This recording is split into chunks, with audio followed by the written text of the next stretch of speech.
the vineyard. Yeah. And the fundamentals behind the extendo here. Yeah. What do you call that white thing? The Extendo. extendo. Yeah. Yeah. So basically, it reflects UVB, which is just increasing that light back into the canopy, just to help ripen those phenolics early in the season. I mean, This Pinot Noir here, yeah. Yeah. Yes.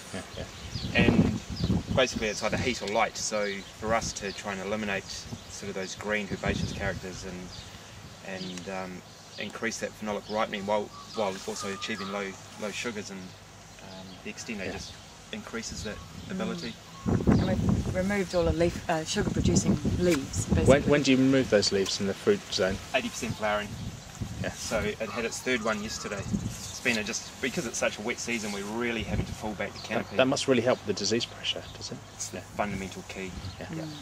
So basically, if we got any botrytis, we put no sprays or anything on, nothing whatsoever, and we still get absolutely no botrytis. Even in these hard years, we won't, well, touch wood, we shouldn't get any botrytis. But it's like a win-win-win-win-win situation, because we're also getting light onto these stems and getting these stems ripen really early. Which is great on. for flowering next year. Totally. Yeah. That, and also just when we want to do our whole bunch component and the ferments. Some years like the 08 Pinot had just on 10% whole bunch. But we can chew on the stems at harvest, and they're completely neutral. And so that's nice. So it adds a bit of spicy structure, but not the... Absolutely, not the green, sappy, the harder characters. So. And do you get a difference between the fruit on the downward growing and the upward growing? Yep. Usually the downward would be ripened just slightly later, but as a sort of comparison, we don't usually pick them separately. We sort of put them together. So there's sort of different components. But they are properly ripe, yeah. Yeah, but they're definitely ripe. Different characters. I mean, other varieties like Sauvignon Blanc and whatnot would be probably more distinct differences between upper and lower canopy. And but no, with Pinot Noir we don't see a huge difference. And is this the system you use with all the varieties, or is it just... Yeah, Scott Henry we rate really heavily. Basically the fundamentals are, we probably think 3 metre rows are too wide. And our new plantings we're probably going down to 2.5 metre rows. But we have massive issues with frost, so we have to keep our canopy at a certain level to help sustain or reduce damage through frost. Now if our canopies are too low, we get into quite a few problems. And so with having the higher canopy, and the wider rows, then we get into vigor problems. So the easiest way to achieve that vigor and balance is to split the canopy.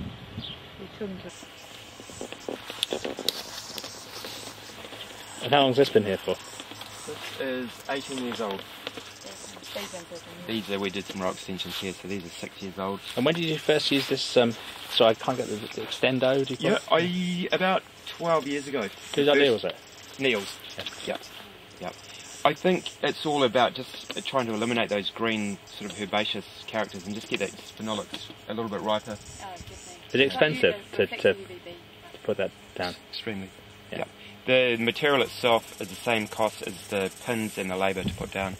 But we get about 6 years out of it, so as you, if you calculate over a 6 year period and the benefits we get out of it, we personally feel it's quite cheap. Yeah. Do many other people use it? No, not in the vineyards. A lot of apple orchardists and use it. Yeah. So ripening the underside of it.